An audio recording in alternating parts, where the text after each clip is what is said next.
بھائی یہ جو لوگ ادھر بیٹھے ہیں آپ بھی آ جاؤ بھائی، وہ گاڑیوں کے پیچھے کوئی لوگ بیٹھے ہیں ان سے کوئی ادھر مجمع میں آ جاؤ بھائی، ہاں آ جاؤ ادھر آ جاؤ، ماشاء اللہ سے ووٹ کے آنا شروع کیے، دوسروں کو بھی لے کے آؤ۔ دیکھو بھائی جب ہم نماز جنازہ پڑھنے کے لیے جاتے ہیں تو وہاں اللہ تعالیٰ سے جنازے کو سامنے رکھ کر ہم اپنے لیے دعا کرتے ہیں۔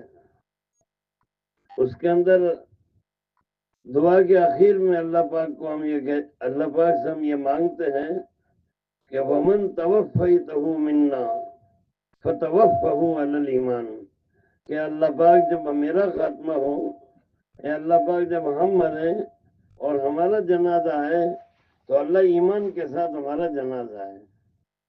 ایمان پر خاتمے کی دعا اللہ پاک جنازے کو سامنے رکھوا کر ہم سے کرواتا ہے کہ میرے بندو اپنے بارے میں فکر کرو، جنازہ تمہارا بھی آئے گا۔ جنازے کی نماز جب پڑھی جاتی ہے تو دیکھنے والے تو یہ سمجھتے ہیں کہ یہ جنازے کے لیے دعا کر رہے ہیں، اور نماز پڑھنے والے بھی یہ سمجھتے ہیں کہ ہم جنازے کے لیے دعا کر رہے ہیں، جبکہ وہ دعا اپنے لیے ہوتی ہے، جنازے کے لیے تو ایک لفظ ہے اس میں۔ پوری دعا کے اندر جو نماز جنازہ میں ہم دعا پڑھتے ہیں وہ ساری دعا اپنے لیے مانگتے ہیں۔ گویا ہمیں یہ پیغام دیا جا رہا ہے کہ میرے بندے اب اس کی تو کیا دعا کرتا ہے، اس کا تو رجسٹر بند ہو چکا ہے، اس کو تو اپنے کیے کو بھگتنا ہے۔ اب رجسٹر تیرا بھی کھلا ہوا ہے، توبہ کا دروازہ کھلا ہوا ہے، اپنے لیے مانگ تو میرے سے۔ اگر میت کے لیے یہ پوری دعا ہوتی تو دعا کہاں سے شروع ہوتی؟ اللہم اغفر لمیتنا، اللہم اغفر لمیتنا نہیں ہے، بلکہ ہے اللہم اغفر لحینا، اے اللہ تو ہم زندوں کی مغفرت فرما۔ لو یہ کہ ہم تو ان کے لیے کھڑے ہوئے تھے۔ اب میرے بندے اپنے لیے مانگ اللہم اغفر لحینا۔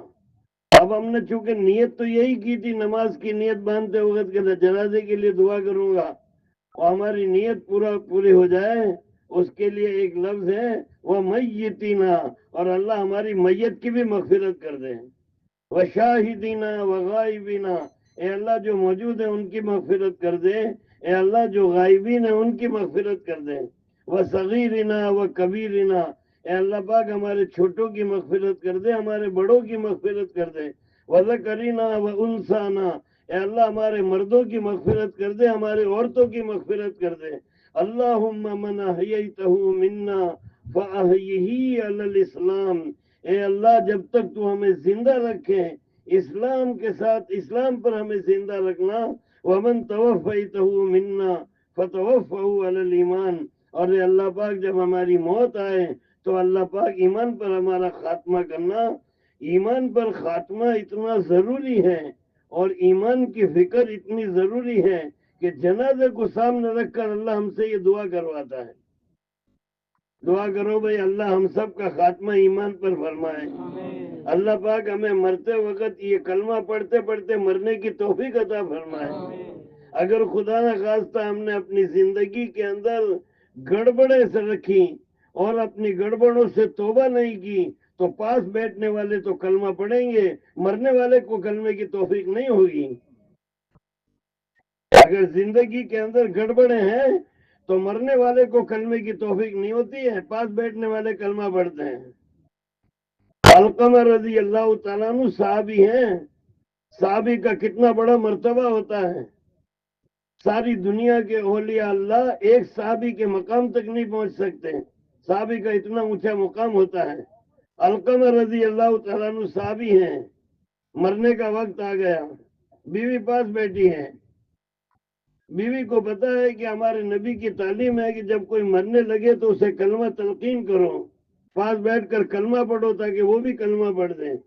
بیوی نے جب یہ دیکھا کہ میرے شوہر مر رہے ہیں، جا رہے ہیں تو دنیا سے، تو پاس بیٹھ کے کہنے لگی لا الہ الا اللہ محمد الرسول اللہ، لا الہ الا اللہ محمد الرسول اللہ۔ اب یہ تو لبے دم پڑے تھے، بے ہوش تھے، ہوش آیا، کیا کر رہی ہے تم؟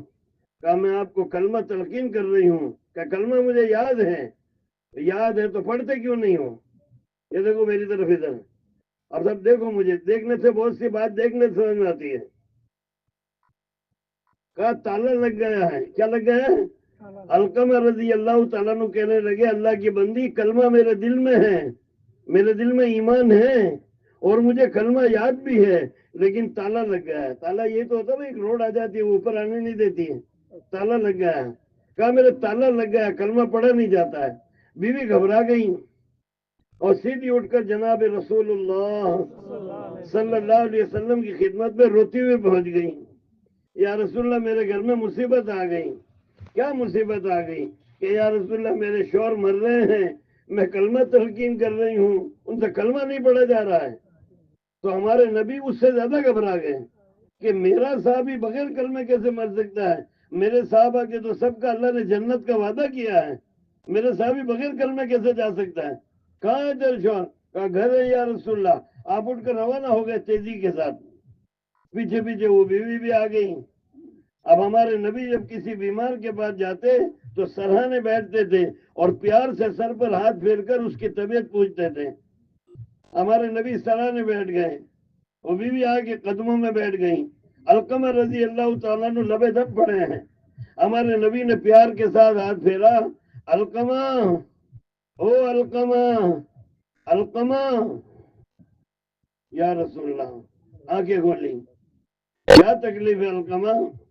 یا رسول اللہ بہت دیر ہو گئی میری بیوی مجھے کلمہ یاد دلا رہی ہے، کلمہ مجھے یاد ہے یا رسول اللہ، میرے دل میں ایمان ہے، لیکن میرے تو تالا لگ گیا یا رسول اللہ، میری زبان پر کلمہ نہیں آتا ہے. ہمارے نبی سمجھ گئے اس نے گڑبڑ کر دی ہے. بتاؤ بھائیو ہماری کتنی گڑبڑ ہیں؟ کیا ہوگا ہمارا؟ نیت کرو ساری گڑبڑوں سے توبہ کریں گے انشاءاللہ. تبلیغ کی یہ محنت اپنی زندگی کو بدلنے کے لیے ہے. یہ دعوت ہے، یہ تحریک نہیں ہے، یہ دعوت ہے. دعوت کسے کہتے ہیں؟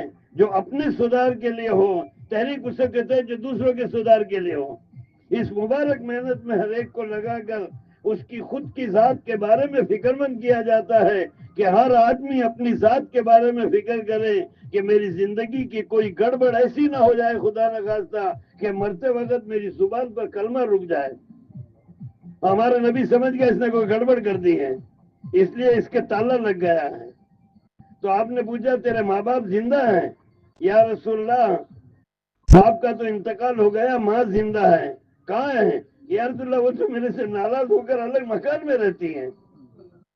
مکان چھوٹا پڑ جائے، راضی خوشی ماں الگ کر دے وہ برا نہیں ہے، لیکن خدا نخواستہ ماں ناراض ہو کر بیٹے سے الگ رہ رہی ہیں تو اس بیٹے کا بہت خطرہ ہے. بھائیوں آپ میں سے اگر کوئی بھائی یہاں اس وقت ایسا بیٹا ہو اس نے ماں باپ کو ناراض کر رکھا ہو، نیت کرو ابھی انشاءاللہ اٹھ کر بیان کے بعد میں جا کر ماں باپ کے قدم پکڑ کر انہیں راضی کریں گے انشاءاللہ. اللہ خوش نہیں ہو سکتا اس آدمی سے جس کے ماں باپ اس سے ناراض ہوں. ہمارے نبی سمجھ گئے تو آپ نے فرمایا کیا تیرے ماں باپ زندہ ہے؟ یا رسول اللہ باپ کا انتقال ہو گیا، ماں زندہ ہے. کہاں ہے؟ کہ تو میرے سے ناراض ہو کر الگ مکان میں رہتی ہے. آپ نے پیغام بھیجا بڑھیا کے پاس، علقمہ کی ماں مجھے تیرے سے بہت ضروری کام ہے، یا تو تم میرے پاس آ جائے ورنہ مجھے بلا لے. کہاں ہے اللہ کے رسول؟ کہا تیرے بیٹے کے گھر میں بیٹھے، تیرے بیٹے کے پاس میں لبے دم پڑا ہے تیرا بیٹا، مرنے حال ہے. وہ کہنے لگی میں اتنا تو نہیں کر سکتی کہ اللہ کے رسول کو میں بلاؤں یہاں پر، میں خود حاضر ہوتی ہوں. کوئی بات نہیں میرے بیٹے کا مکان ہے. تو اب یہ بڑھیا آ گئی. یہاں کیا منظر ہے؟ بیٹا لبے دم پڑا علقمہ، بیٹے کی بہو قدموں میں بیٹھی ہے اور رسول اللہ صلی اللہ علیہ وسلم سرانے بیٹھے ہیں. بڑھیا آ گئی. آپ نے فرمایا اے علقمہ کی ماں یہ تیرا بیٹا کیسا آدمی ہے؟ یا رسول اللہ یہ نمازی ہے، تہجد گزار ہے، روزے بھی بہت رکھتا ہے. ایک بات یاد رکھنا بھائیوں، صرف روزے رکھنے سے اور صرف نماز پڑھنے سے اور صرف تہجد پڑھنے سے آدمی نیک نہیں ہوتا جب تک اپنے آپ کو گناہوں سے نہ بچائے. گناہوں سے بچا کر روزہ رکھے گا تو نیک ہوگا، گناہوں سے بچا کر حج کرے گا تو نیک ہوگا، گناہوں سے بچا کر عمرہ کرے گا تو نیک ہوگا، گناہوں سے بچا کر تہجد پڑھے گا تو نیک ہوگا، گناہوں سے بچا کر جماعت میں جائے گا تو نیک ہوگا۔ جماعت میں بھی جا رہا ہے اور گناہوں سے بچ نہیں رہا ہے، یہ جماعت میں جا کے بھی نیک نہیں ہے۔ جماعت میں بھی جا رہا ہے اور گناہوں کو بھی کر رہا ہے اور عمرہ بھی کر رہا ہے، تو یہ عمرہ کر کے نیک نہیں ہے۔ گناہوں کو بھی کر رہا ہے اور حج بھی کر رہا ہے، گناہوں کو چھوڑ نہیں رہا ہے، یہ حج کر کے نیک نہیں ہے۔ گناہوں کو بھی کر رہا ہے، تہجد بھی پڑھ رہا ہے، یہ تہجد پڑھ کر نیک نہیں ہے۔ نیک آدمی اس وقت بنتا ہے تہجد اور روزے سے، جب روزہ اور تہجد اور جماعت میں جانا اور عمرہ اور حج اور یہ سارے اعمال گناہوں سے بچائے اس کو۔ یہ گناہوں سے نہیں بچایا تو کون نیک نہیں ہے؟ علقمہ کی ماں کہنے لگی یا رسول اللہ یہ بہت نیک ہیں، نمازی ہے، تہجد گزار ہیں۔ آپ نے فرمایا میں اس کی نماز روزے کو نہیں پوچھتا ہوں، تیرے حق میں تیرا بیٹا کیسا ہے مجھے یہ بتا، تیرا اور اس کا کیا معاملہ ہے؟ تو بڑھیا زار قطار روئے ہیں۔ بول، اسے بولا نہ جائے، بول۔ کہا یا رسول اللہ میرا بیٹا میرے حق میں اچھا نہیں ہے۔ کیوں، کیا شکایت ہے تجھے علقمہ کی؟ کہ یا رسول اللہ یہ زبان کا بدتمیز ہے، یہ جب بولتا ہے تو میرے دل کے ٹکڑے ٹکڑے ہو جاتے ہیں۔ یا رسول اللہ یہ بیوی کی حمایت میں مجھ سے لڑتا ہے اور یہ میرے بیٹے کی بہو ہے، یا رسول اللہ دونوں مل کر میرے سے لڑتے ہیں، اور جب کوئی بات ہوتی ہے تو بیوی کی حمایت کرتا ہے، میرا دل بہت زخمی ہے یا رسول اللہ اس کے بولوں سے۔ تو آپ نے فرمایا علقمہ کی ماں اسے معاف کر دے، تیرا بیٹا ہے یہ۔ یا رسول اللہ معاف تو میں نہیں کروں گی اس کو۔ ہم معاف نہیں کرے گی؟ کہ نہیں یا رسول اللہ میرا دل بہت زخمی ہے، میں اسے معاف نہیں کر سکتی۔ آپ نے فرمایا آگ لگاؤ، علقمہ کو آگ میں ڈال دو۔ وہ کہنے لگی یا رسول اللہ یہ کیا کر رہے ہو؟ ہمارے نبی نے زندگی میں کبھی کسی کو نہیں جلایا، نہ آپ جلانا چاہتے تھے، آپ تو آگ سے بچانے آئے تھے، آگ سے نفرت کرتے تھے۔ علقمہ کی ماں کو ڈرا کر معاف کرانا چاہتے تھے کہ بیٹے کو معاف کر دے۔ وہ کہنے لگی یا رسول اللہ یہ کیا کر رہے ہو، میرے بیٹے کو جلاؤ گے؟ آپ نے فرمایا میں نہیں جلاؤں گا تو اللہ جلائے گا، اگر یہ تیری ناراضگی پر مر گیا یہ جہنم میں جائے گا، اور اگر میں نے اسے جلا دیا تو قصور معاف ہو جائے گا۔ اب تین راستے ہیں، یا تو بیٹے کو دوزخ میں جلوا، یا پھر مجھے جلانے دے اس کا قصور معاف ہو جائے، اور اگر تو آگ سے بچانا چاہتی ہے تو تیرے پاس راستہ ہے، تو اسے معاف کر دے، جب تو معاف کر دے گی تو اللہ بھی معاف کر دے گا۔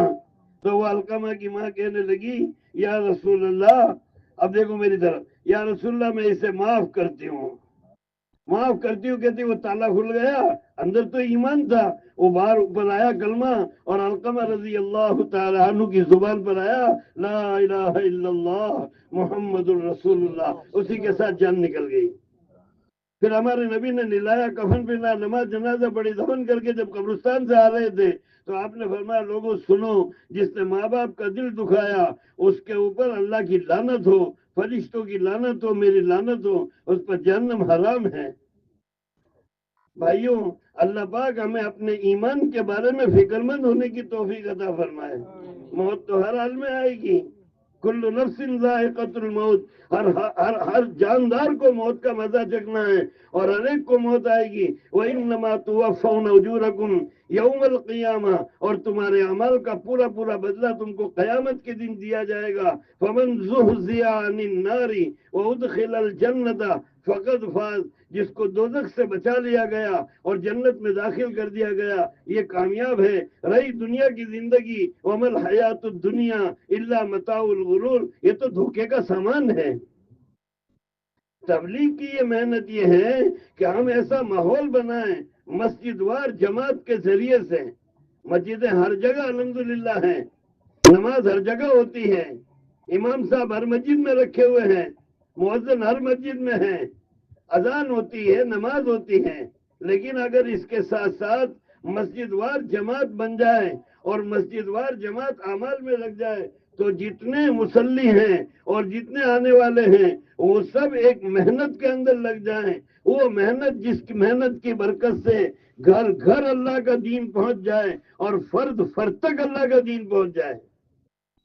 ایک ماحول بنانے کی محنت ہے، کیا ماحول بنائیں، ایسا ماحول بنائیں جس ماحول کے اندر ہمارے ایمان کے اندر ترقی ہو، ایمان کو مضبوط کرنا اور ایمان کو ترقی دینا یہ ہر آدمی کے لیے ضروری ہے، نمازی ہو، تہجد گزار ہو، حافظ ہو، عالم ہو، مفتی ہو، اس سے بڑا کوئی درجہ اس کو حاصل ہو گیا ہو، اس کے باوجود اس کو اپنے ایمان کی فکر ضروری ہے، اس لیے کہ کوئی آدمی چاہے نمازی بن جائے، حافظ بن جائے، تہجد گزار بن جائے، مفتی بن جائے، شیخ الحدیث بن جائے، اس سے اونچے کا درجہ حاصل کر لے، صحابی کے درجے کو نہیں پہنچ سکتے ہیں، صحابی کا درجہ اس سے اونچا ہوتا ہے۔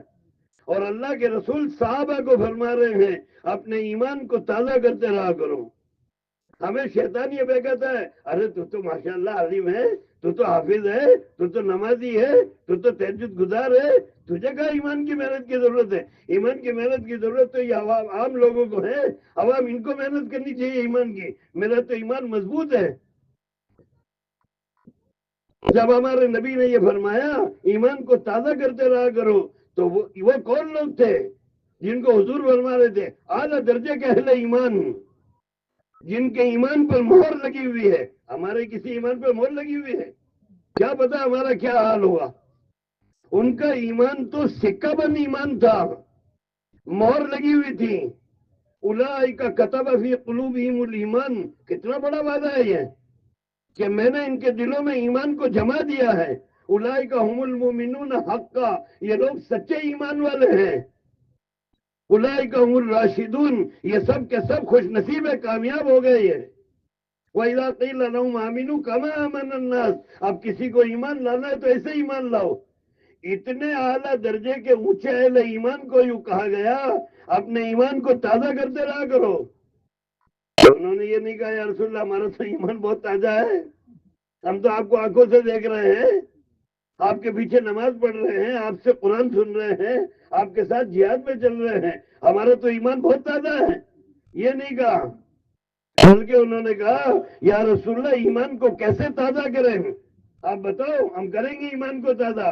تو آپ نے فرمایا لا الہ الا اللہ، بولو بھائی لا، پڑھو میرے ساتھ تھوڑی دیر پڑھو، لا الہ الا اللہ، لا الہ الا اللہ، لا الہ الا اللہ، لا الہ الا اللہ۔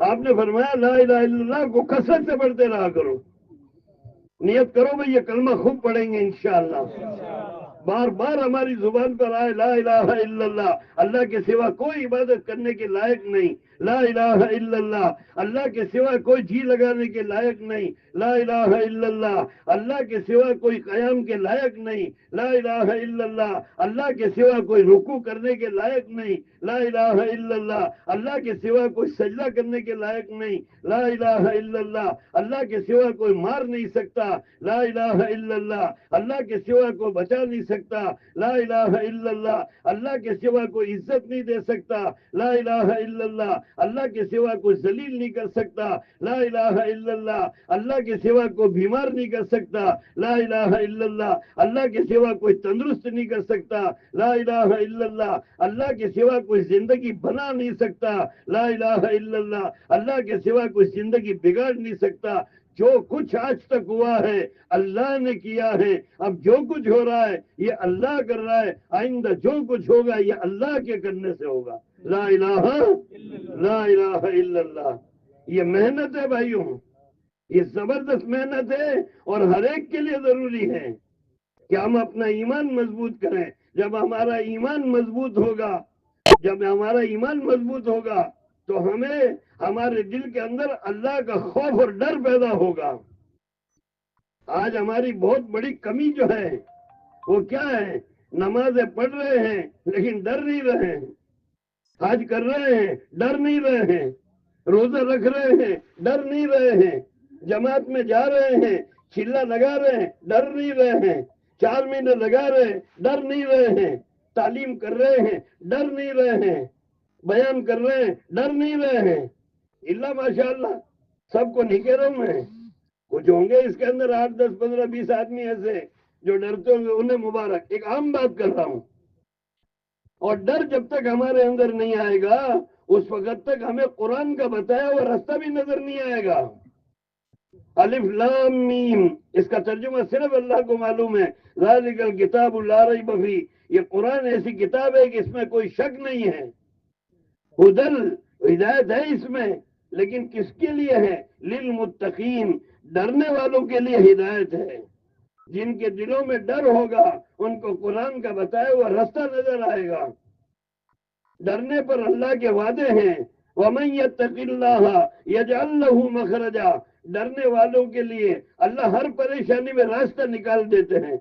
وَيَرْزُقُهُ مِنْ حَيْثُ لَا يَحْتَسِبُ، ڈرنے والوں کو اللہ ایسی جگہ سے روزی دیتے ہیں کوئی گمان نہیں کر سکتا۔ وَمَن يَتَّقِ اللَّهَ يَجْعَل لَّهُ مِنْ أَمْرِهِ يُسْرًا، ڈرنے والوں کے لیے، ڈرنے والوں کا ہر کام اللہ آسان کر دیتا ہے۔ وَمَن يَتَّقِ اللَّهَ يُكَفِّرْ عَنْهُ سَيِّئَاتِهِ، ڈرنے والوں کے سب گناہ معاف ہو جاتے ہیں۔ وَيُعْظِمْ لَهُ أَجْرًا، ڈرنے والوں کو اللہ ڈبل ثواب عطا فرماتا ہے۔ ڈر کیسے آئے گا زندگی میں؟ میں تقریر کر دوں آپ کو ڈر آ جائے، ایسا نہیں ہوتا ہے۔ ڈرنے کے لیے اللہ کی پہچان، اللہ کی پہچان اللہ کا ڈر پیدا کرتی ہے۔ ہمیں ڈر کیوں نہیں ہے؟ ہم نے اللہ کو مانا تو ہے، اللہ کو پہچانا نہیں ہے۔ ایک ہے اللہ کو ماننا، ایک ہے اللہ کو پہچاننا۔